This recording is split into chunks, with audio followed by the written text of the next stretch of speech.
आपने कहा कि अगर हम क्लाइमेट चेंज पे अगर उन पर हम कुछ नहीं करेंगे तो ये एक तरह से क्रिमिनल होगा। ये आपका मैसेज है क्या राष्ट्रपति ट्रंप को?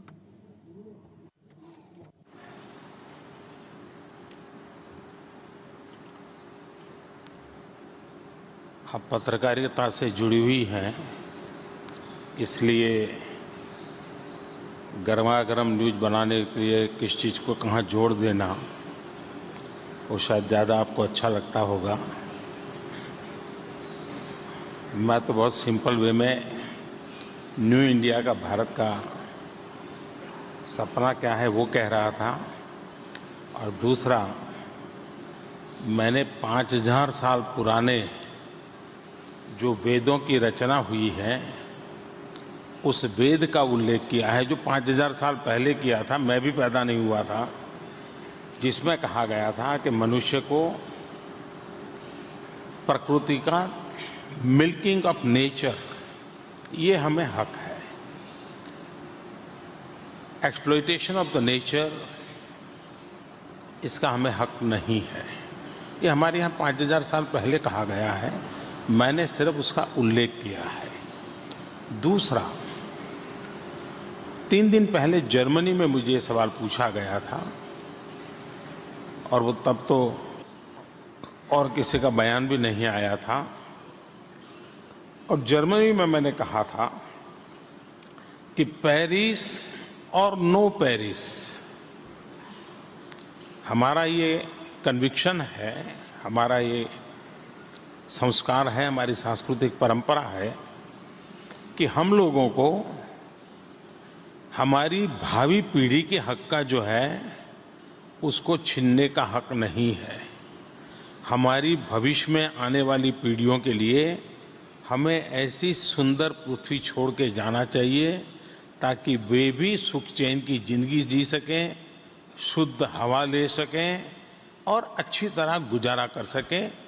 ये मूलभूत चिंतन जो भारत का रहा है उसका मैंने उल्लेख वहाँ भी किया था, उसका उल्लेख मैं यहाँ भी कर रहा हूँ। But if I may, President Trump might agree with that. मैं इससे पूरी तरह से सहमत हूँ, लेकिन अगर इससे नौकरियां जाती हैं और अगर आर्थिक स्तर पे अगर इस पे अमेरिका का नुकसान होता है, क्योंकि इसके बारे में और अगर ऐसा होता है, अगर लीडर्स भी इस तरह से और लीडर्स भी यही बात करें तो आप क्या कहेंगे? तब आप किसकी तरफ जाएंगे?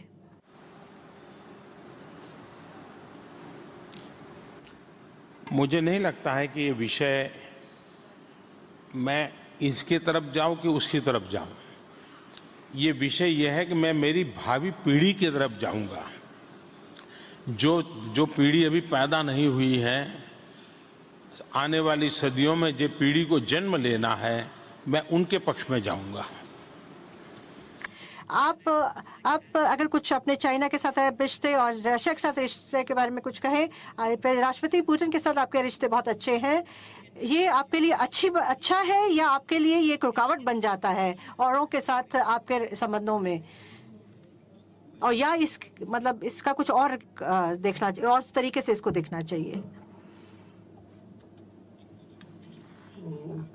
तो हमने वर्तमान में आकर के खड़े रहना पड़ेगा।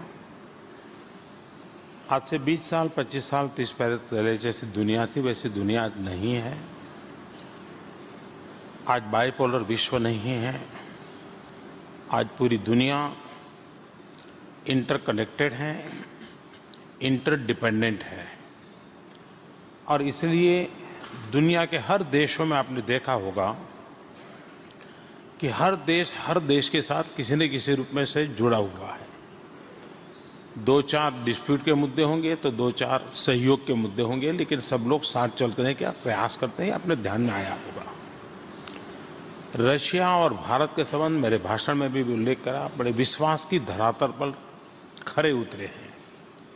और मैं आग्रह करूंगा कि कल जो हमारा सेंट पीटर्सबर्ग का हमारा डिक्लेरेशन है, करीब 24 पेज का डिक्लेरेशन है, और मुझे पूरा पता है कि पूरी दुनिया उसके एक एक शब्द को पढ़ेगी, उसके तरासेगी और हम दोनों कैसे आगे बढ़ने वाले हैं उसको भली भांति समझ पाएगी। जहां तक चाइना का सवाल है, ये सही है कि चाइना के साथ, जैसे रशिया को चाइना के साथ बॉर्डर डिस्प्यूट है, हमें भी बॉर्डर डिस्प्यूट है, लेकिन पिछले 40 साल में भारत और चीन के बीच में बॉर्डर डिस्प्यूट को लेकर के कभी भी एक भी गोली नहीं चली है। भारत और चीन आर्थिक दृष्टि से जुड़ रहे हैं, हमारा संबंध उनसे बढ़ रहा है, उनका संबंध हमसे बढ़ रहा है, हमारा इन्वेस्टमेंट वहाँ बढ़ रहा है, उनका इन्वेस्टमेंट हमारे साथ बढ़ रहा है। हमारे राजद्वारी संबंधों का भी लेवल टॉप मोस्ट लेवल पे भी और लगातार फ्रीक्वेंसी भी रहती है। और इसलिए आज दुनिया में तीसरे नजरिए से दो को देखना, ये वक्त समाप्त हो चुका है।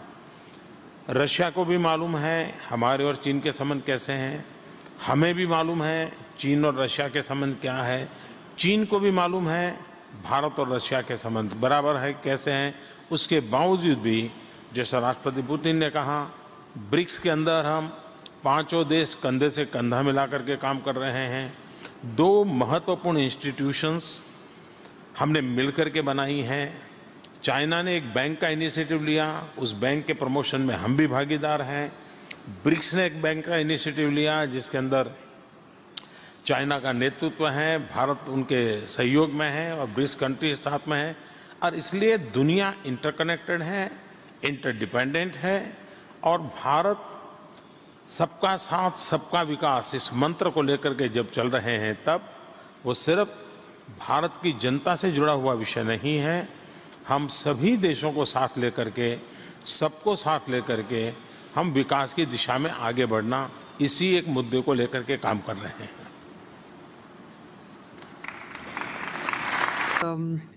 प्रधानमंत्री जी, आप को पता होगा सिल्क रोड के बारे में, चीन के जो राष्ट्रपति हैं उन्होंने $124 बिलियन बताया है कि वो वहाँ पे निवेश करेंगे सिल्क रोड में।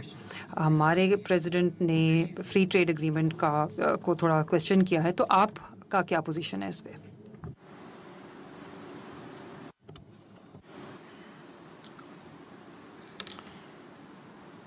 एक विषय को पहले मैं स्पर्श करना चाहूँगा, जो आतंकवाद की चर्चा आप कर रही थी। हम ये मान के चले कि मैं 80s-90s की बात कर रहा हूँ। जब भी आतंकवाद की बात आती तो दुनिया के अधिकतम लोग ये मानते थे कि जहाँ घटना घटी है वहाँ का लॉ एंड ऑर्डर प्रॉब्लम है। दुनिया के दिमाग में बैठता नहीं था कि आतंकवाद है क्या, उसकी भयानकता क्या है। भारत 40 साल से लगातार क्रॉस बॉर्डर टेररिज्म का शिकार हुआ है। हजारों लोग हमारे निर्दोष मारे गए हैं। बाद में एक कालखंड आया कि देशों को लगने लगा कि ये फलाने देश का प्रॉब्लम है, लेकिन लॉ एंड ऑर्डर से कुछ अधिक है, कुछ आतंकवाद जैसा है। फिर कुछ समय गया, उनको लगने लगा कि भाई हाँ, कई देश आतंकवाद की चपेट में हैं। फिर भी उनको लगा कि ये कभी मेरे यहाँ नहीं आएगा। 9/11 के बाद दुनिया को पता चला कि आतंकवाद कितना भयंकर है, उसकी कोई सीमा नहीं है, उसका अपना कोई देश नहीं है।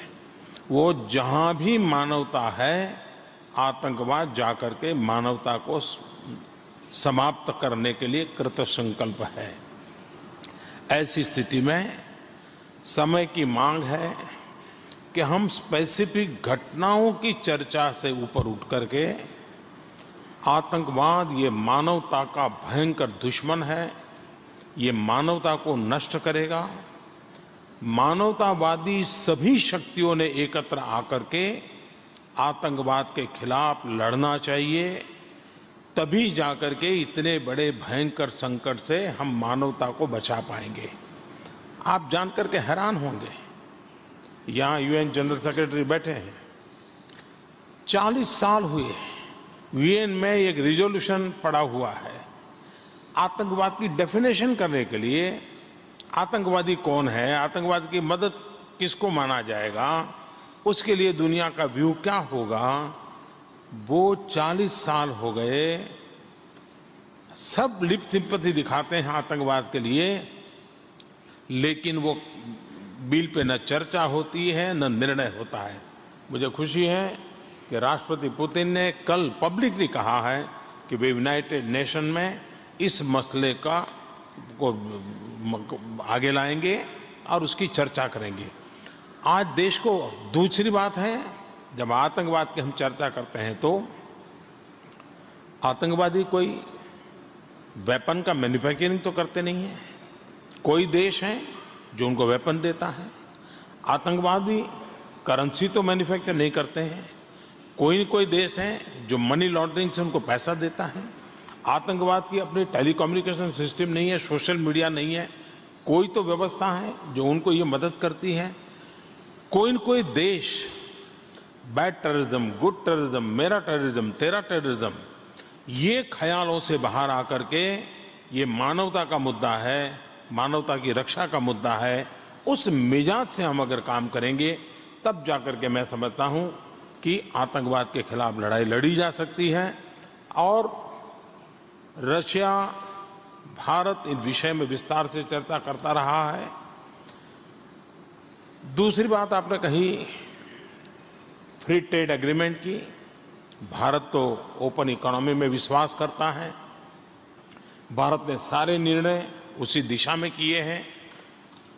देश के हितों की चिंता हर कोई करता है, हम भी करते हैं, लेकिन विश्व व्यापार में अनुकूलता लाने के लिए 2 कदम हम भी चलते हैं, 2 कदम कोई और भी चलता है।